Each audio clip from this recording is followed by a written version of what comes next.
નમસ્કાર દર્શક મિત્રો, આપ નિહાળ રહ્યા છો સાઈ ગ્રુપ મીડિયા હાઉસ દ્વારા સંચાલિત નવસારી લાઈવ અને ઝટપટ ન્યૂઝ.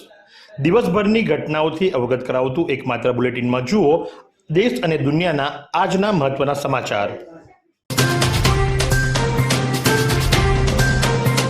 ડાંગમાં સતત બીજા દિવસે વાદળછાયું વાતાવરણ, કમોસમી વરસાદની દહેશતે ખેડૂતોની ચિંતા વધારી. દક્ષિણ ગુજરાતના પ્રકૃતિધામ ગણાતા ડાંગ જિલ્લામાં છેલ્લા 48 કલાકથી હવામાનમાં આવેલા ઓચિંતા પલટાને કારણે સમગ્ર પંથક કમોસમી માહોલની લપેટમાં આવી ગયો છે. સતત બીજા દિવસે આકાશમાં કાળા ડિબાંગ વાદળોની જમાવટ જોવા મળી હતી, જેના કારણે સૂર્યપ્રકાશ પૃથ્વી પર પહોંચી શક્યો ન હતો અને દિવસ દરમિયાન પણ સંધ્યાકાળ જેવો નજારો જોવા મળ્યો હતો. સામાન્ય રીતે ફેબ્રુઆરીના દિવસોમાં ઉનાળાના આગમનની છડી પુકારતા તાપનો અનુભવ થતો હોય છે, પરંતુ તેના બદલે ચોમાસા જેવું વાતાવરણ સર્જાતા સ્થાનિક લોકો ભારે આશ્ચર્ય અને કુતૂહલ જોવા મળી રહ્યું છે. વહેલી સવારથી જ આહવા, સુબીર, વઘઈ અને ગિરિમથક સાપુતારાના ડુંગરાળ વિસ્તારો વાદળોની ચાદર નીચે ઢંકાયેલા રહ્યા હતા, જેને કારણે વાતાવરણમાં શીતળ લહેર પ્રસરી ગઈ હતી અને તાપમાનનો પારો નીચે ઉતરતા ઠંડીનો ચમકારો અનુભવાયો હતો. નવસારીમાં યોજાયેલા ફ્લાવર શોની કૃતિઓ હવે બગીચાઓની શોભા વધારશે. ફ્લાવર શોની કેટલીક પ્રતિકૃતિઓને વેસ્ટમાંથી બેસ્ટ બનાવી મહાનગરપાલિકાના બાગોમાં મુકાશે. નવસારીના લુન્સીકુઈ મેદાન ખાતે જાન્યુઆરી માસમાં ફ્લાવર શો યોજાયો હતો. ફ્લાવર શો તો હવે પૂરો થઈ ચૂક્યો છે અને તેમાં બનાવેલી પ્રતિકૃતિઓ હવે નકામી પડી રહી છે. ત્યારે આ નકામી બનેલ પ્રતિકૃતિઓને વેસ્ટમાંથી બેસ્ટ બનાવી તેને મહાનગરપાલિકા હસ્તકના બગીચાઓમાં મૂકી આ બગીચાઓને સુશોભિત કરાશે. શહેરના વાજપેયી ઉદ્યાન, રાશિ મોલની બાજુમાં બનેલ નવો બગીચો, લુન્સીકુઈ સ્થિત સિરવાઈ ગાર્ડન, ફુવારા ખાતે આવેલ જ્યુબિલી બાગ, સિંધી કેમ્પ નજીક આવેલ બગીચો સહિતના બગીચાઓમાં ફ્લાવર શોની પ્રતિકૃતિઓને વેસ્ટમાંથી બેસ્ટ બનાવી મૂકવામાં આવશે, જેના થકી આ બગીચાઓની શોભામાં વધારો થશે. નવસારીમાં સ્વરમય સંધ્યા કાર્યક્રમમાં શાસ્ત્રીય સંગીત અને સુગમ સંગીતના ગાયક કલાકાર પોતાની ગાયન કલાની રજૂઆત કરી. સ્વરમય સંગીત સંસ્થાના કલાગુરુ ખુશાલી ભટ્ટના તાલીમ પામેલા ગાયક કલાકારોની સંગીત સાધના દ્વારા અનેક વયજૂથના બાળકોએ પોતાની ગાયન શૈલીનો અદ્ભુત કાર્યક્રમ રજૂ કર્યો. શ્રી અનાવિલ સંસ્કાર ટ્રસ્ટ, સ્વપ્નલોક સોસાયટી, કાલિયાવાડી, નવસારીમાં શાસ્ત્રીય સુગમ સંગીતનો કાર્યક્રમ યોજવામાં આવ્યો. આ કાર્યક્રમમાં આરંભ દીપ પ્રાગટ્યથી કરવામાં આવ્યો હતો. આ કાર્યક્રમ માણવા માટે વાલીઓ, આમંત્રિતો અને મહાનુભાવોની હાજરી નોંધનીય હતી. કાર્યક્રમનું સંપૂર્ણ આયોજન સંસ્થાના કલાગુરુ ખુશાલી ભટ્ટ દ્વારા કરવામાં આવ્યું હતું. નવસારી એલસીબીએ ચીખલી પાસે કારનો પીછો કરી ₹8.32 લાખનો મુદ્દામાલ ઝડપ્યો. આગામી હોળી ધૂળેટીના તહેવારને ધ્યાને રાખી નવસારી જિલ્લામાં ગેરકાયદેસર દારૂની હેરાફેરી અટકાવવા માટે પોલીસ દ્વારા કડક પેટ્રોલિંગ હાથ ધરવામાં આવ્યું છે. જે અંતર્ગત નવસારી લોકલ ક્રાઇમ બ્રાન્ચે ચીખલીના હોણગામ પાસે નાકાબંધી કરી વિદેશી દારૂનો જથ્થો ભરેલી વરના કાર સાથે એક આરોપીને ઝડપી પાડી કુલ ₹8,32,735નો મુદ્દામાલ જપ્ત કર્યો છે. નવસારી જિલ્લામાં ગેરકાયદેસર દારૂની હેરાફેરી અટકાવવા માટે એલસીબી પોલીસ દ્વારા કડક પેટ્રોલિંગ હાથ ધરવામાં આવ્યું હતું. તે દરમિયાન હેડ કોન્સ્ટેબલ યુવરાજસિંહ અને બ્રિજેશ કુમારને મળેલી બાતમીના આધારે ચીખલીના હોણગામથી વંકાલ જતા રોડ પર નાકાબંધી ગોઠવવામાં આવી હતી. નેશનલ હાઈવે નંબર 48 પરથી આવતી એક શંકાસ્પદ વરના કાર નંબર GJ16CH5105ના ચાલકે પોલીસને જોઈને પૂરઝડપે ભગાડી હતી. પોલીસે ખાનગી વાહનમાં ફિલ્મી ઢબે પીછો કરતા કાર ચાલકે વંકાલ ગામ પાસે રોડની સાઈડમાં કાર ઉતારી દીધી હતી. અંધારાનો લાભ લઈ કાર ચાલક રિષભ ઉર્ફે ભૈયો ગોપાલગઢ દુબે ખેતરોમાં ભાગી છૂટ્યો હતો. જ્યારે પોલીસે ક્લીનર સ્મિત ચંદુભાઈ પટેલને ઝડપી પાડ્યો હતો. પોલીસે કારની તલાશી લેતા તેમાંથી વિદેશી દારૂ બિયર કુલ 1,393ની નંગ કિંમત ₹3,17,735 વરના કાર રજિસ્ટ્રેશન નંબર GJ15CH5105 કિંમત ₹5 લાખ અને મોબાઈલ ફોન 2 નંગ કિંમત ₹15,000 મળી કુલ ₹8,32,735નો મુદ્દામાલ મળી આવ્યો હતો. પકડાયેલા આરોપી સ્મિત ચંદુભાઈ પટેલ રહે નાની કોડીવાર પારડી, વલસાડ. તો વોન્ટેડ આરોપી રિષભ ઉર્ફે ભૈયો દુબે ડ્રાઈવર, જૈવિક ઉર્ફે રાજા દારૂ ભરી આપનાર, રોહિત રાજગર રહે કડોદરા તેમજ કારના માલિક સામે ગુનો નોંધવામાં આવ્યો છે. આ સમગ્ર કામગીરી સિનિયર પીઆઈ વિજય જાડેજાના માર્ગદર્શન હેઠળ PI SB Ahir, PSI YG Gadhvi, MB Gamit અને એલસીબી સ્ટાફ દ્વારા કરવામાં આવી હતી. આ અંગે ચીખલી પોલીસ સ્ટેશનમાં પ્રોહિબિશનનો ગુનો નોંધી આગળની તપાસ હાથ ધરવામાં આવી છે. ડીજીવીસીએલના ટાંકલ સબ ડિવિઝનમાં 8,160 મીટર વીજ વાયરની ચોરી, કુલ 22 ગામોમાંથી કુલ 3.34 લાખના તારની ચોરી. ડીજીવીસીએલ દ્વારા ફરિયાદ નોંધાઈ. ચીખલી તાલુકામાં આવતા ડીજીવીસીએલના ટાંકલ સબ ડિવિઝનના કાર્યક્ષેત્રમાંથી છેલ્લા 3 માસ દરમિયાન ખેતીની વીજ લાઇનોને અંદાજે 8,160 મીટર જેટલા અંદાજે 3.34 લાખની કિંમતના એલ્યુમિનિયમના વીજ તારની ચોરી થઈ ચૂકી છે. આ અંગે ડીજીવીસીએલના નાયબ ઇજનેર દ્વારા પોલીસ ફરિયાદ નોંધવામાં આવી છે. ડીજીવીસીએલના ટાંકલ સબ ડિવિઝનમાં નાયબ ઇજનેર તરીકે ફરજ બજાવતા મુકેશભાઈ અમૃતભાઈ પટેલે નોંધાવેલ ફરિયાદ ફરિયાદમાં જણાવ્યા મુજબ ટાંકલ સબ ડિવિઝનના કાર્યક્ષેત્રમાં ગણદેવાથી રાનવેરી કલ્લા અને કલવાસથી મટવાડ સુધીના 22 ગામોનો સમાવેશ થાય છે. ગત 2025ની 27મી ઓક્ટોબરથી ચાલુ વર્ષ 2026ની જાન્યુઆરી સુધીના 3 માસના સમયગાળામાં ચોરોએ ખેતીની જમીનમાંથી પસાર થતી 8 કલાકની વીજ લાઇનોમાંથી વીજ તારોની ચોરી કરી હતી.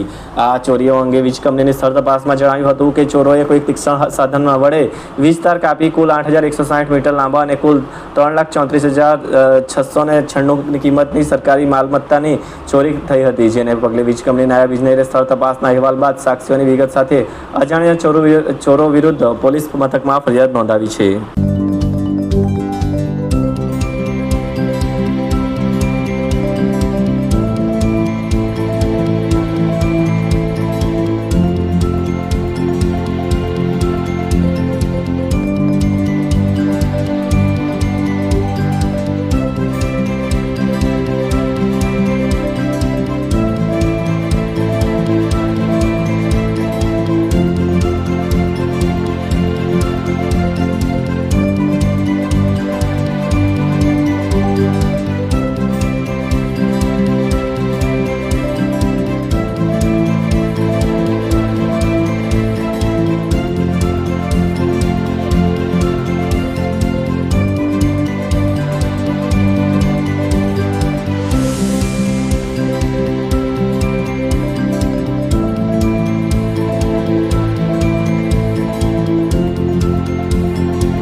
કરંજવેરી માન નદી પુલ દ્વારા એસટી સેવા ચાલુ કરાવવા વલસાડ જિલ્લા મેજિસ્ટ્રેટે તારીખ 20/2 હુકમ કર્યો. વીરાવર પૂર્ણા નદીના પુલ પરથી નવસારી કલેક્ટર ક્યારે જાહેરનામું બહાર પાડી બસ સેવા ચાલુ કરાવશે? વાપી મોડાસા હાઈવે નંબર 56નો સ્થળ તપાસ અહેવાલ મેળવતા રજૂ થયેલ અહેવાલમાં ડાયરેક્ટર એકતા નગરે કરંજવેરી ગામ પાસે માન નદી ઉપર આવેલા બ્રિજ ઉપરથી ફક્ત હળવા વાહનો જેવા કે 2 વ્હીલર પેસેન્જર કાર અને 2 એક્સેલ ધરાવતી 4 વ્હીલર મિની બસ અને 2 એક્સેલ ધરાવતા 4 વ્હીલર હળવા કોમર્શિયલ વાહનો ને 30 કિલોમીટર કલાકની ગતિથી પસાર થાય તો સલામતીની દ્રષ્ટિએ કંઈ વાંધાજનક બાબત જણાતી નથી. તેમજ નવો બ્રિજ ન બને ત્યાં સુધી ઉપરોક્ત જણાવેલ વાહનોને અવરજવર માટે છૂટછાટ આપી શકાય તેમ હોવાનું જણાવેલ છે.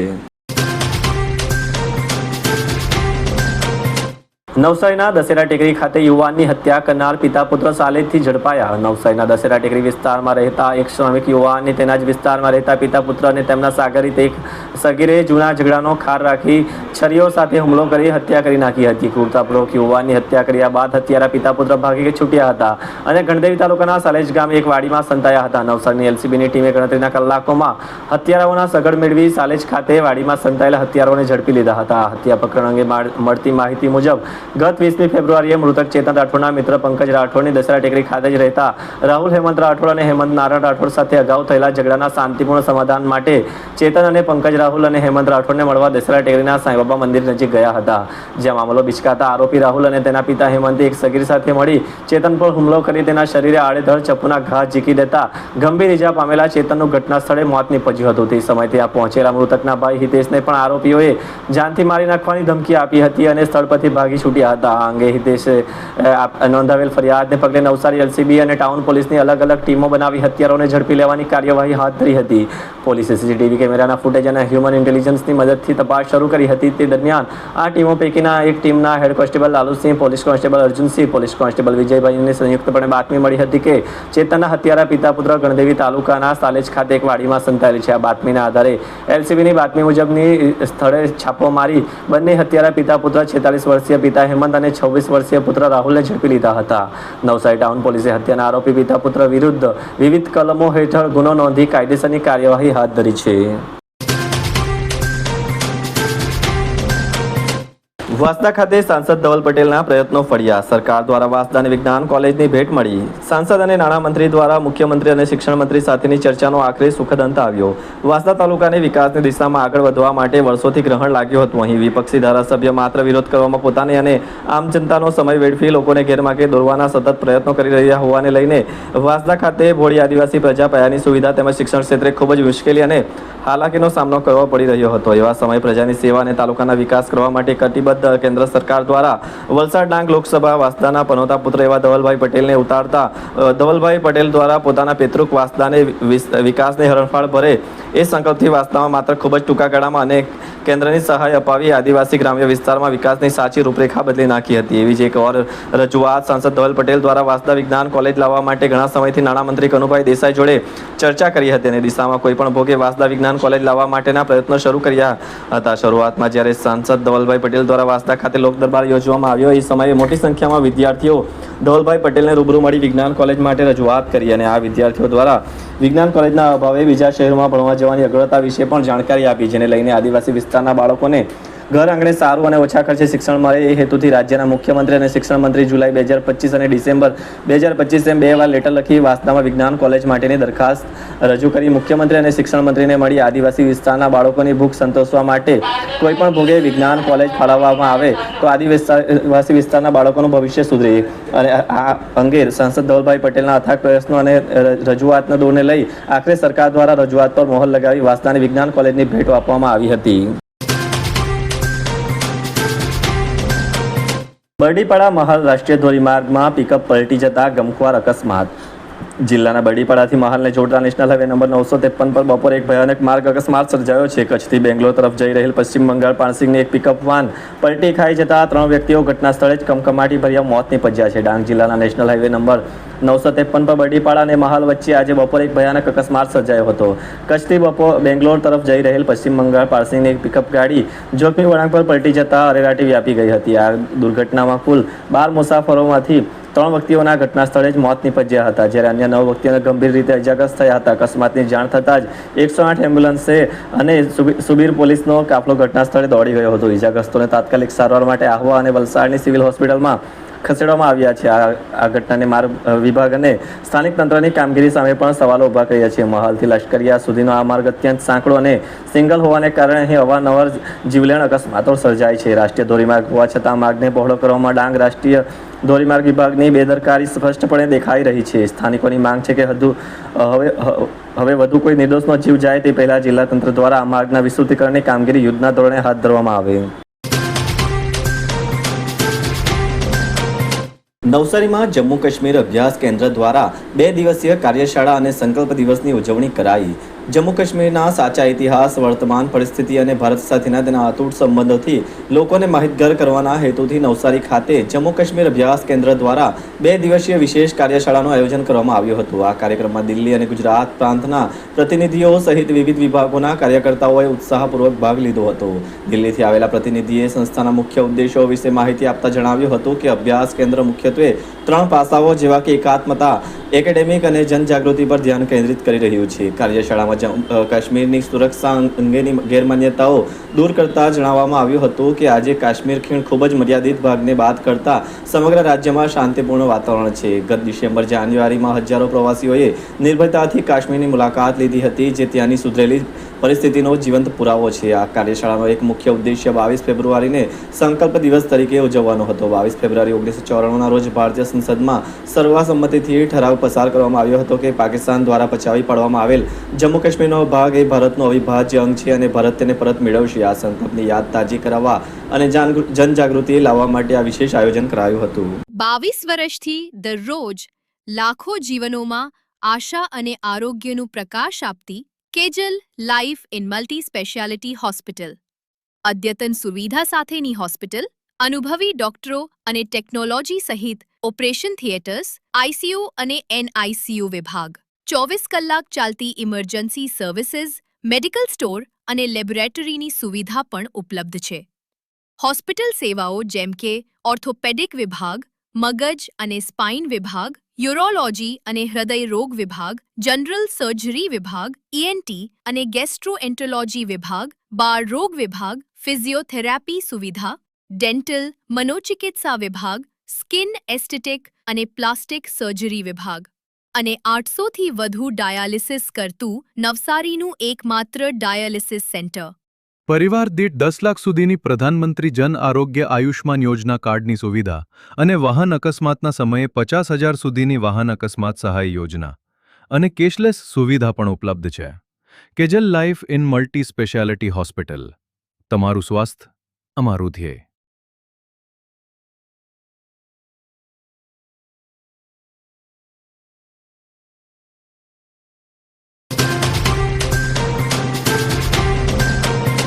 વાત કરીએ આજના હવામાનની તો આજનું મહત્તમ તાપમાન 34°C જ્યારે લઘુત્તમ તાપમાન 16°C રહ્યું હતું. હવામાં ભેજનું પ્રમાણ સવારે 90% તો સાંજે 35% રહ્યું હતું. હવાની ગતિ 2.1 કિલોમીટર પ્રતિ કલાકની ઝડપે દક્ષિણથી પૂર્વ તરફની રહી હતી. સાપુતારામાં પત્નીના ચારિત્ર પર શંકા રાખી પતિએ કુહાડીના ઘા ઝીકી હત્યા કરી. સાપુતારા પોલીસ દ્વારા આરોપીની ધરપકડ કરાઈ. ડાંગ જિલ્લાના પ્રખ્યાત પ્રવાસન સ્થળ સાપુતારાના નવાગામ વિસ્તારમાં એક હૃદયદ્રાવક ઘટના સામે આવી છે, જેમાં પતિએ પોતાની જ પત્નીની ઘાતકી હત્યા કરી નાખી છે. પોલીસ દ્વારા પ્રાપ્ત વિગતો અનુસાર મૂળ મહારાષ્ટ્રના નાસિક જિલ્લાના દેવડા તાલુકાના સટવાઈચી વાડી ગામનો રહેવાસી 33 વર્ષીય પ્રહલાદભાઈ વિષ્ણુભાઈ આહિર હાલ સાપુતારાના નવાગામ વિસ્તારમાં રહેતો હતો. પ્રહલાદને તેની પત્ની સવિતાના અન્ય કોઈ પુરુષ સાથે અનૈતિક સંબંધો હોવાની શંકા હતી. આ શંકાના કારણે દંપતી વચ્ચે અવારનવાર ઉગ્ર ઝઘડાઓ થતા રહેતા હતા. પણ આ જ બાબતે ઝઘડો થતા આવેશમાં આવી ગયેલા પતિ પ્રહલાદે પત્ની સવિતાને જાનથી મારી રાખવાના ઈરાદે કુહાડી વડે ગળાના ભાગે જીવલેણ ઘા ઝીકી દીધા હતા, જેના પરિણામે સવિતાનું ઘટના સ્થળે જ કરુણ મોત નીપજ્યું હતું. આ ચકચારી ખૂન કેસની જાણ થતાં સાપુતારા પોલીસ તંત્ર હરકતમાં આવ્યું હતું. સુરત રેન્જના પોલીસ મહાનિર્દેશક પ્રેમવરસિંહ અને ડાંગ જિલ્લા પોલીસ અધિક્ષક પૂજા યાદવ દ્વારા જિલ્લામાં બનતા ગંભીર ગુનાઓ આરોપીઓને સત્વરે શોધી કાઢવા માટે આપેલી સૂચના મુજબ કાર્યવાહી કરવામાં આવી હતી. વઘઈમાં આંખ તપાસ અને મફત ચશ્મા વિતરણનો સફળ કેમ્પ. વઘઈ ખાતે આવેલા શ્રી અંબા માતાના મંદિર વઘઈ ખાતે શ્રીમદ રાજચંદ્ર મિશન ધરમપુર દ્વારા આયોજિત મફત આંખ તપાસ અને મફત ચશ્મા વિતરણનો કેમ્પ સફળતાપૂર્વક યોજાયો હતો. કેમ્પના ગામના 421થી વધુ નાગરિકોને મફત આંખોની તપાસ કરવામાં આવી અને જરૂરિયાત મુજબ નજીકના તથા દૂરના ચશ્મા આપવામાં આવ્યા. આ સેવા કાર્ય માટે Shrimad Rajchandra hospital and research centre, vision care project તેમજ શ્રી અંબા માતા મંદિર ટ્રસ્ટનો સહયોગ રહ્યો હતો. રોટરી ક્લબ ઓફ નવસારી અને ભારતીય વિચાર મંચ નવસારી કેન્દ્રના સંયુક્ત ઉપક્રમે બદલાતી વૈશ્વિક વ્યવસ્થામાં ભારતની ભૂમિકા વિષય ઉપર વક્તા ડોક્ટર અંકિત શાહનું મનનીય પ્રવચન યોજાયું. રોટરી ક્લબ ઓફ નવસારીના કશ્યપ ગાંધી રોટરી હોલ નિરંજન કોમ્પ્લેક્સ દુધિયા તળાવ નવસારીમાં એક વ્યાખ્યાન માળાનું આયોજન કરવામાં આવ્યું હતું. રોટરી ક્લબ ઓફ નવસારી અને ભારતીય વિચાર મંચ નવસારી કેન્દ્ર દ્વારા સંયુક્ત ઉપક્રમે બદલાતી વૈશ્વિક વ્યવસ્થામાં ભારતની ભૂમિકા વિશે સુંદર પ્રવચન યોજવામાં આવ્યું હતું. આ કાર્યક્રમનો આરંભ રોટરીયન સિદ્ધિબેનના પ્રાર્થના બાદ રોટરીયન મેઘના ફોરવે ટેસ્ટની રજૂઆત કરી હતી. ભારતીય વિચાર મંચ નવસારી કેન્દ્રના મંત્રી વક્તા ડોક્ટર અંકિત શાહનું સ્વાગત કર્યું હતું. કાર્યક્રમના મુખ્ય વક્તા તરીકે પધારેલ ડોક્ટર અંકિત શાહનો પરિચય સંજયભાઈએ આપ્યો હતો. આજથી વલસાડ ડેપોની તમામ બસ ખેરગામ બજારમાંથી આવજાવ કરશે. ખેરગામ બાયપાસ લિંક રોડમાં અડધા માર્ગમાં આરસીસીનું કામ કરવાનું હોવાથી જાહેરનામુંથી જેમાં શાળાથી ખેરગામના પ્રવેશ માર્ગ ડિસેમ્બર અંતે બંધ કરવામાં આવ્યો હતો. તારીખ 22/2 સુધીમાં મુખ્ય કામ સંપન્ન થતાં નાયબ કાર્યપાલક ઇજનેર ચીખલી પંચાયત પેટા વિભાગના ગૌરાંગ રામાણીએ જે અવરોધો આલાશ ઊભા કરેલા તે રવિવારે દૂર કરી દેતા બાયપાસ માર્ગ સંપૂર્ણ ખુલ્લો થઈ જતા સોમવાર સવારથી વલસાડ ડેપોની બસ સેવા ખેરગામ બજારમાંથી પુનઃ શરૂ થઈ જતા ગામવાસીઓને ખૂબ જ રાહત થશે. ખેરગામના જાગૃત નાગરિક દ્વારા વલસાડ ડેપોના ટ્રાફિક ઇન્ચાર્જ ઝાકીર શેખને જાણ કરવામાં આવતીકાલથી અમલ માટે સંબંધિતોને સૂચના આપી છે. ધરમપુર બિલ્લીમોરા ડેપોની નાની મોટી તમામ બસ બજારમાંથી સરળતાથી પસાર થઈ જશે. લિંક રોડના આરસીસી કામ માટે ગ્રામજનોના સારા સહકાર બદલ નાકાઈ રામાણીએ ખુશી વ્યક્ત કરતા અગ્રણી ગ્રામજનોને તેમણે પણ આભાર વ્યક્ત કર્યો હતો. ડાંગના વઘઈમાં ગુંજ્યો હિન્દુત્વનો નાદ. આરએસએસના શતાબ્દી વર્ષ નિમિત્તે યોજાયું વિરાટ સંમેલન. ડાંગ જિલ્લાના પ્રવેશ દ્વાર ગણાતા વઘઈનગર ખાતે મા અંબાના સાનિધ્યમાં હિન્દુ આગેવાનો અને ગ્રામજનો દ્વારા એક ભવ્યાતિભવ્ય વિરાટ હિન્દુ સંમેલનનું આયોજન કરવામાં આવ્યું હતું. રાષ્ટ્રીય સ્વયંસેવક સંઘની સ્થાપનાના 100 વર્ષ પૂર્ણ થવાના અવસર શતાબ્દી વર્ષની ઉજવણીના ભાગરૂપે ડાંગના તમામ મંડળોમાં આવા સંમેલનો યોજાઈ રહ્યા છે, જેમાં વઘઈ ખાતેના આ કાર્યક્રમને જનમેદનો ભારે પ્રતિસાદ સાંપડ્યો હતો. કાર્યક્રમની શરૂઆત પ્રાયુષા પ્રતિષ્ઠાનના પીપી સ્વામીજી, પ્રાંત સંયોજક અશોકભાઈ પટેલ, વઘઈ વેપારી એસોસિએશનના પ્રમુખ સુભાષભાઈ બારસે, તેમજ વઘઈનગરના આગેવાન મયુર પટેલ, ધર્મેશ પટેલ, પંકજ પટેલ, સુરેશભાઈ કાંજિયા, રવિ સૂર્યવંશી સહિત અન્ય મહાનુભાવો દ્વારા દીપ પ્રાગટ્ય કરીને સભાની શરૂઆત કરવામાં આવી હતી. આ પ્રસંગે નગરજનો દ્વારા મહેમાનોનું ખેસ પહેરાવી સ્વાગત કરાયું હતું. જ્યારે વિદ્યાર્થીઓએ સ્વાગત ગીત, કોટવાડિયા વસાહતની દીકરીઓએ પર્યાવરણ જાળવણીના સંદેશ સાથે મનમોહક નૃત્ય રજૂ કર્યું હતું.